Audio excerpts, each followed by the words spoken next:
Tonight, Uasin Gishu MCA celebrates his D-.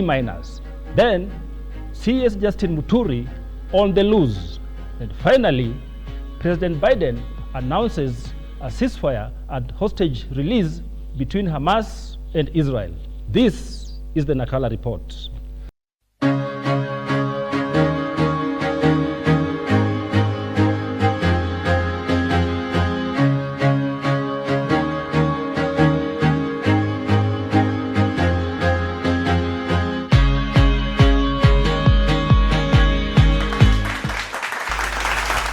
Welcome, folks. Welcome to the Nakala report. I'm your host, Nakala. Karibu sana. Thank you. Asante. Yeah. And Happy New Year. Happy New Year, folks. Happy New Year. Wait. Is it really a Happy New Year? Oh, no. It is not a Happy New Year. So let me try that again. Happy Old New Year. Well, I say that because it's already past January 15th, and even January itself is not new anymore. It's already very boggable. But you still need to tread carefully, because we still have a long way till this month ends. Because up until 15th, that was January light. And now, we are just about to enter the real January. So just make sure that you have your full stock of omena and cabbages to beat January. And still talking about January, it's also the same month when KCSE candidates get to know whether they will join the institution of higher learning or whether higher learning will forcefully join them. It goes both ways, actually. It's a win-win situation. And while some candidates were elated by their stellar performance and dreamt of a brighter future, others were utterly dismayed by what they considered to be dismal performance and dream-shattering grades. But one candidate in Uasin Gishu County, despite scoring what most people will consider below average, did not let his grades ruin his day. Yeah? And that is none other than Kipkenyo MCA David Leting. In fact, Honorable Leting quickly organized a big bash to celebrate his D-. Jimmy? Anyway, back to the moment, or to the man of the moment, Honorable David Leting. Our guy was so elated that he scored what he calls D-. And even himself couldn't believe that he had beaten another 400 students that he had sat exams with. Jimmy? Yani imagine bwana 400. Ati nimeshinda watu 400. Yeah? Mimi nataka, what I want to tell you is this.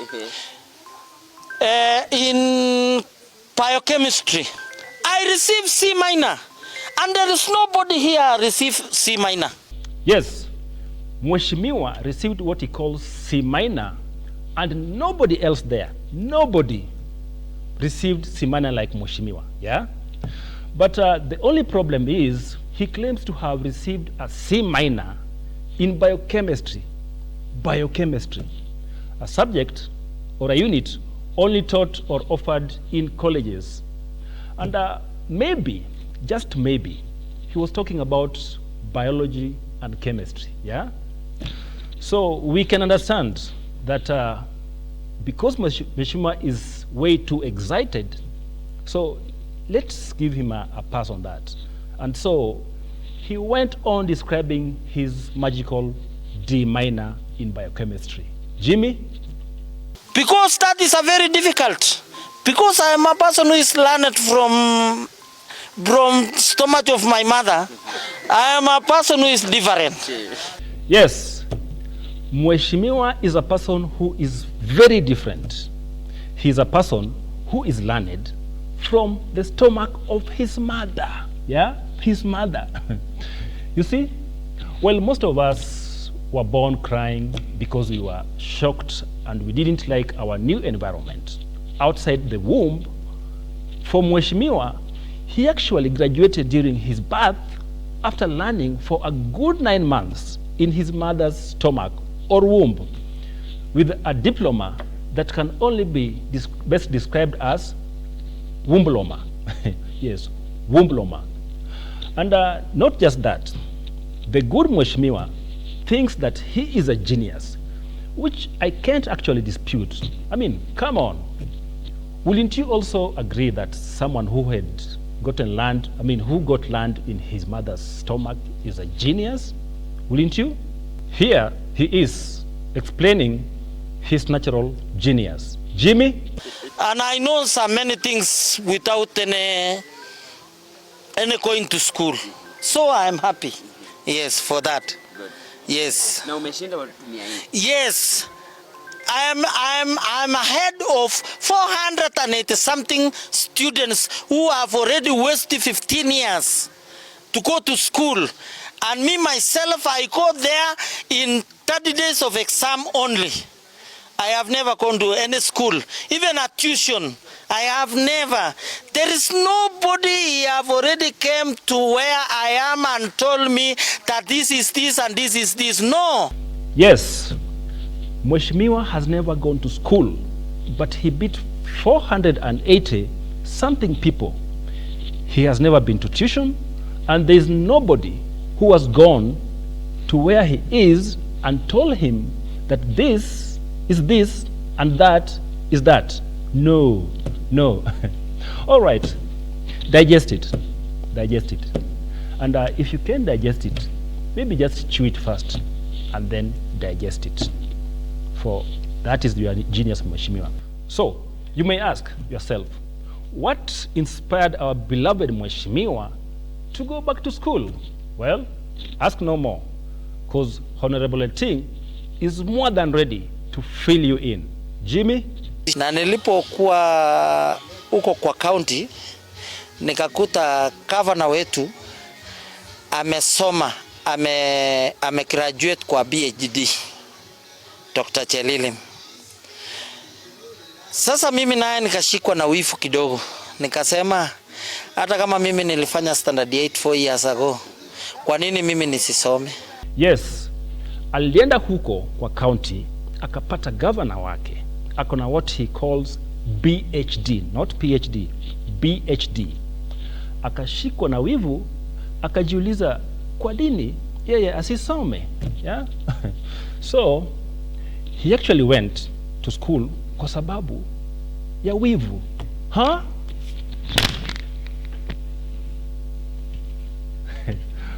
Anyways, according to his own confessions, he wasn't even dreaming of attaining D-. He was expecting to get an E, or better still, he was expecting to get some non-existent grade that he calls E+. Jimmy? Moja nikaanza mtihani. Nilikuwa nina imani kwamba kwa sababu mimi sijawahi soma kwa maisha yangu nitapata E. Na nilikuwa na appreciate hata nikipata E, lakini nilipofika pale nikaona mambo si mbaya sana. Sasa nikaona hiyo Kiswahili naye haikuwa mbaya, nikajua nitapata sasa E+. Na wengi wakaniambia hata E+ haipatikani. Mimi nikasema nitajikaza tu. Lakini juzi mimi nikakuwa surprise kupata kwamba mimi niko na D-. Hiyo ilikuwa surprise. Alafu karibu sana 480 something students wenye walisoma miaka 15 walipata E. Na mimi mwenye sijawaenda darasa nikapata D-. So yes, he got a D- and he really appreciates it, yeah? Especially given that he got learned in his mother's stomach. So what next for Mheshimiwa after acing the exams with a D-? Na juzi ndio nilipata results na nimefanya research. Naanza kuongeza masomo. nimenunua kompyuta yangu ya HB. Mimi nimeomba Mount Kenya University niweze kupata political science ile kadogo, na wameniambia niende nilete result slip, alafu ndio wakuje waniregister mimi nianze kusoma kuanzia saa hii. Kwa hivyo ninatarajia kwa mwaka moja au mbili nitakuwa na diploma na ninaendelea kusoma. Wow, focused indeed, very focused. I see Mheshimiwa going places, and it is not just me seeing this. Mheshimiwa himself is seeing himself going places. And guess what?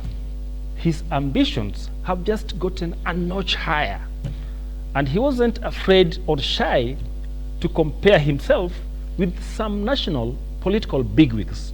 Jimmy?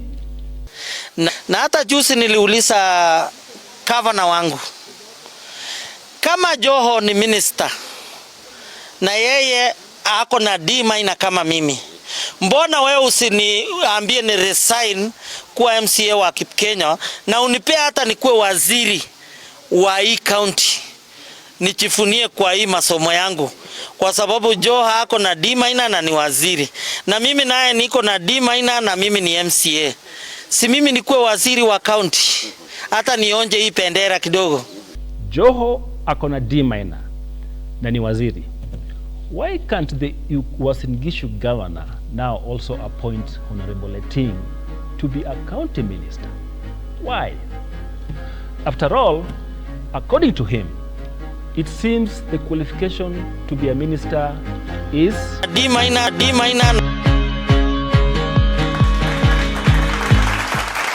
Welcome back to Maryland, and Happy New Year again, once again. And joining me as always is my co-host and my partner in crime, Mr. Nick Bwire. Mr. Nick, how are you, bana? Happy New Year, bana. Happy New Year. Umeanza mwaka fiti? So. Wachinisi wanasemanga so. Yani 50-50. 50-50. Good, well, bad. You started well. Let's hope for the good job to continue this the entire year. Did you go to Mombasa? For what reasons? For what reasons? Si kuji-enjoy? No. Raha unaweza jipa pali popote. Raha jipe mwenyewe. Popote. All right, so we have so many things happening already, and the year started on an octane level of politics. So we dive right in and talk about a few of those things. Good. Yeah, so what we have, yes, the Public Service Cabinet Secretary, Justin Muturi, came out this Sunday to talk about his son, Leslie's abduction. And what is interesting is that the CS came out, this is an abduction that happened in June of last year, but when the CS was the Attorney General. But the CS saw it fit to come out this Sunday to talk about his son's abduction, which leaves many questions unanswered. Why did the CS come out just now when the thing happened last year?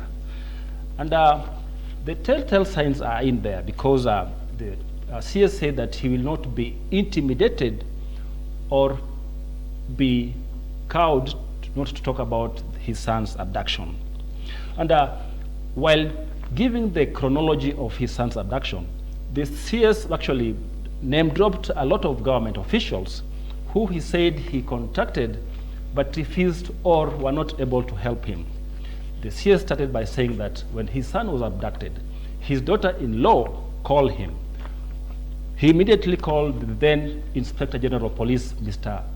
Joseph Kome, who promised to get back to him. And sure enough, Joseph Kome got back to him, but he told him that he'd circulated information in all the Nairobi police stations, and his son was not there. So Kome actually told him that he suspected that was a case of a robbery.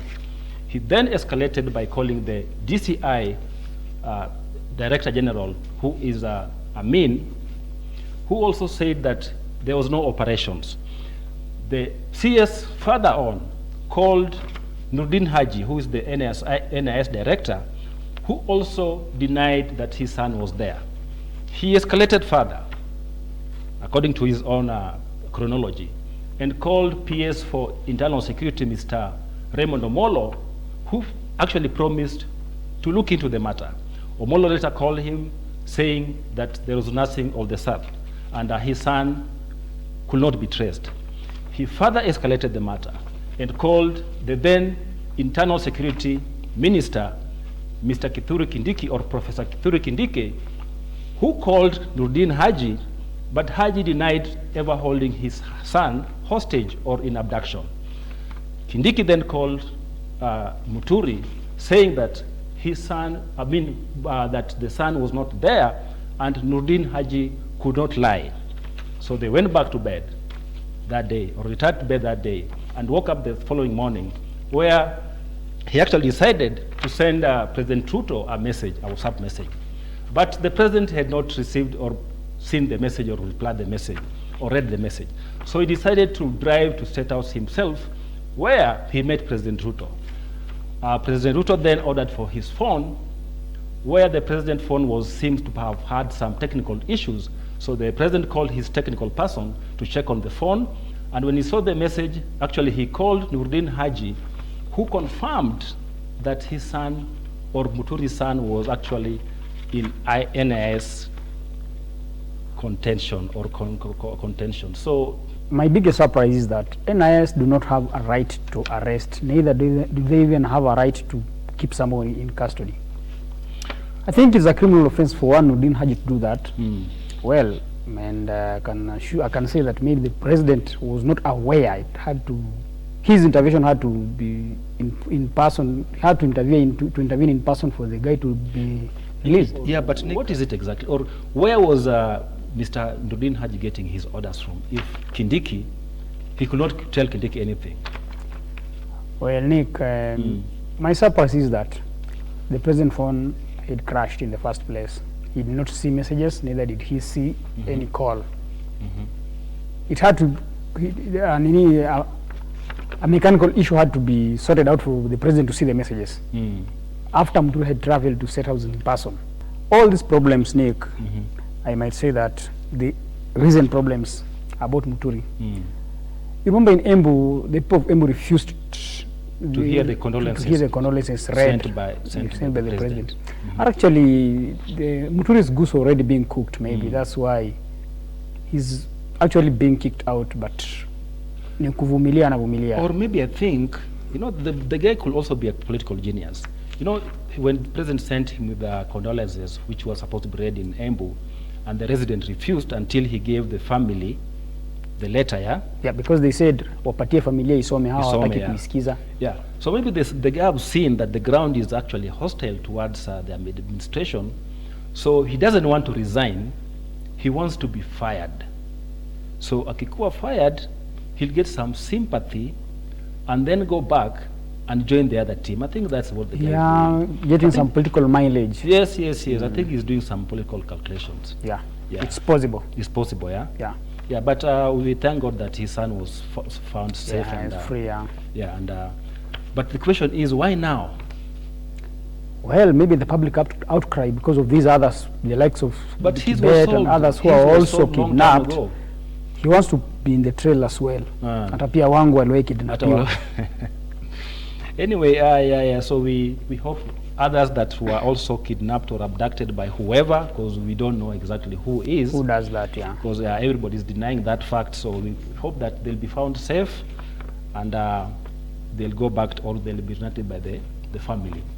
And moving on, there was a clash of titans during the burial of Speaker of the Senate, Speaker of the National Assembly, Moses Wetangula, in Bungoma. And the function, which was actually also attended by President William Ruto, had Natembeya, the governor for Trans Nzoia, clashing with Ichung'wah, the Kikuyu MP, or the Kikuyu MP, Kimani Ichung'wah. And the clash started when Natembeya accused the current administration of organizing and doing abductions. And in a quick rebuttal, Mr. Ichung'wah came out and said that accused Natembeya of overseeing the previous regime's abductions, which actually some bodies were found in River Yala, And that did not go down well with Mr. Natembeya. In fact, a few days after, Natembeya came out and said that were it not that that was a presidential function, kama Ichung'wa alingesema hiyo kitu kwa uwanja penye, kwa shule penye hakuna president, wangepatana humundu. And it has been a back and forth, with Natembeya also saying later on that actually Ichung'wa should not accuse him of being the former administration of executing the abductions, because his boss, or President Ruto, was the deputy president in the previous administration. Haya mambo anafika wapi, Nick? Wow. Well, what I'm seeing Natembeya is doing, actually he's saying the truth. Because you might find the truth where Ichung'wa is trying to claim that the then regional boss, regional commander, was the one involved in kidnappings and the murders that people were found in Rivayala. Yes. When in reality, the then second in command was the current president, who happens to be Mr. Ichung'wa's boss. Yeah, but to be fair, I think Natembeya told him, are you trying to tell us that you are also accusing your boss? Because he was then second in command. Yeah. But to be fair, Nick, I think during the last administration, during the second term, our current president was largely excluded from so many of the functions. In fact, I hear he never even used to attend the Security Council meetings. But he was the second in command. Yeah. But he was the second in command. Now, Nick, let me tell you something. You might be holding a position. Do you call it in recognito? You're holding a position, yes. It is yours. Even if something else happens, you must be held accountable. You must be held accountable. Oh, well. Yeah. He was the second in command. Yeah. Well, so we hope that the beef between Natembeya and Ichung'wa is going to end soon, or it may continue until further notice, or even mother notice, or grandmother notice. But all in all, we hope that they're going to solve their political issues, and we're going to go on as a country well. Thank you for watching. Stay tuned. When we come back, our thank you notes.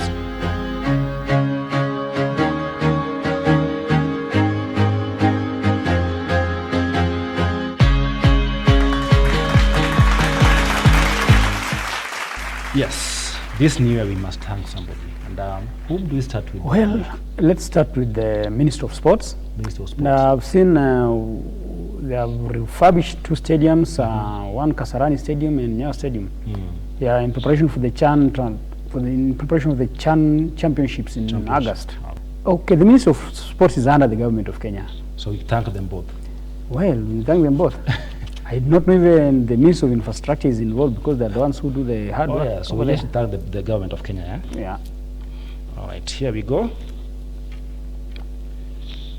Thank you, the government of Kenya, or the Kenya Kwanza government, for sprucing up Kasarani Stadium and Nyayo Stadium up to international or national standards.